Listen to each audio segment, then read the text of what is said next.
But we do have information now coming out on social media. We're breaking in here on Channel 6, but we're also following this on Facebook, and that's where people are sharing information. We actually have a photo that was just posted by a student who has been evacuated from the high school. I'm going to show it to you now. This was tweeted out by a girl named Christina. She says she is at Freeman Elementary currently, where she has been evacuated. She is a junior at the high school. She has been evacuated to this classroom, and she says that she heard at least 4 shots fired. Trying to facilitate that, getting the buses back in to then evacuate the students to the elementary school. That's going to take a little time, a little finagling. As we hear from students who are in this situation right now, using social media as a way to communicate, the picture is really chilling, Kirsten, when you look at what those students are doing right now as they're trying to find safety. And right now at this point, so many more questions than answers. The student who posted this picture saying that she heard 4 shots. This is the kind of situation where deputies are just asking for everybody to bear with them as they try to really get a handle on what exactly we have on our hands here.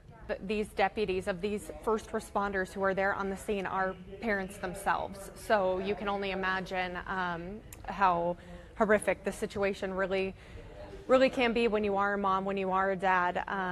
Looks like we do have a live picture now of the scene there at Freeman High School. We did see a helicopter land on the field, and I did see someone being carried in a tarp out towards that helicopter, and right now I do see another ambulance leaving Freeman High School. Now, we have confirmed with the Spokane County Sheriff's Office that they do have a shooter detained. But you're looking at this, you're seeing the search of the high school, you're seeing these schools go into lockdown, and you're understanding now how serious this is and that this is an active scene. Well, obviously, law enforcement over and over, they train for crisis management, and going into a scene like this. Obviously, we did see some pictures sent to us from students that have phones inside of Freeman High School of them crouched down on the ground in lockdown mode. Yeah, as you look at this picture, that is, I mean, all of us as parents, as we look at this, it is the very last image you ever want to see. But we can tell you that authorities responded there, obviously. There are a ton of parents right now running towards the high school. A lot of parents are visibly upset with tears streaming down their faces. They are very concerned right now. I can just tell you it is a very active scene. People are running all around, and it's a pretty frightening sight. Obviously, if you have a student in this district, you are extremely concerned about what is unfolding there at the building. But Kalai, as we look at these images, it is horrifying. This picture posted by a junior from Freeman High School on Twitter earlier this morning, saying that they were being evacuated, moved to the elementary school, and in lockdown there. You know, get new information for you parents. I know so many are so incredibly concerned, and keep in mind a lot of these deputies, a lot of these first responders are parents themselves. So it's just an incredibly emotional situation that is constantly developing. It should be said, obviously, the last thing we want to do is get out any misinformation. So we're going to be very, very meticulous and delicate about relaying the information that comes in, because on big stories like this, major news events like this, there is conflicting information when it first happens. You can only imagine, Sean, those who haven't yet, maybe students who are in the school who don't have a cell phone, who don't have an immediate way to contact your parent or their parents. You can only imagine what those moms and dads are feeling right now. This is obviously such a scare. It's a scare in any school. But Freeman, very small, tight community there. And if you've driven by there, you've probably driven by and seen that school sitting out there, that new facility there. Now, one thing I want to make incredibly clear, Sean and Kalai, is that we are getting a lot of unconfirmed information on social media right now. We're seeing a lot of information of a fatality that is unconfirmed. We're also getting reports of 3 students injured. That, again, is unconfirmed. This is the perimeter of the school, obviously. First responders, that's the first thing they look at when they go into a scene.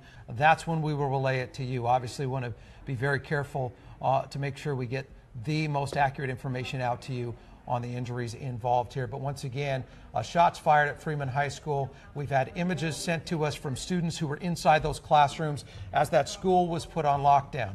I'm in contact right now with former KHQ reporter Dana Haynes, who tells me that she is in touch with a mom who has children in an elementary school, and the mom says that some elementary kids had PE in the high school this morning. She said that this mother that she talked to is hysterical, bawling, barely able to talk. She also says that this mother that she was in contact with says that her girls weren't there because they were late to school this morning.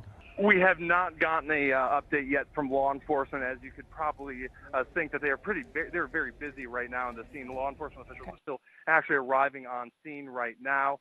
It's a pretty chaotic scene right here.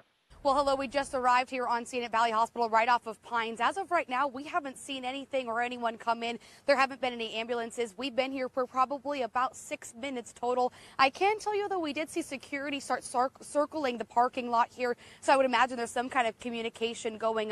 As we may have mentioned before, this is the closest hospital to Freeman. So this very well could be something or some place that they possibly could be bringing some of these students. You can bet that we'll be the first people to be here if anything does, in fact, arrive here at the Valley Hospital. Well, we are told by officials there at Sacred Heart that multiple victims are en route to be treated there. They do hope to get us in touch with some of their medical professionals to give us an update on how their plan of attack here to treat these victims. So we can confirm that multiple people who were injured are on their way right now to Sacred Heart. I can tell you that once again, multiple people are on their way to Sacred Heart. We do want to confirm that law enforcement says the suspect has been detained. However, they are still going from room by room, and a bomb squad is also there taking every precaution necessary to make sure that nothing further happens. Right now I am standing outside of Freeman High School, and you can see a lot of very concerned parents outside in this parking lot, of course staying behind the red tape that police have set up, as it is still a very active investigation. It is an absolutely heartbreaking scene, as I've watched parents, constantly on the phone trying to get any sort of information possible. And it sounds like they are having us move at this point in time. So I'll have to wrap it up, but I'll bring you any sort of updates I get as soon as I can.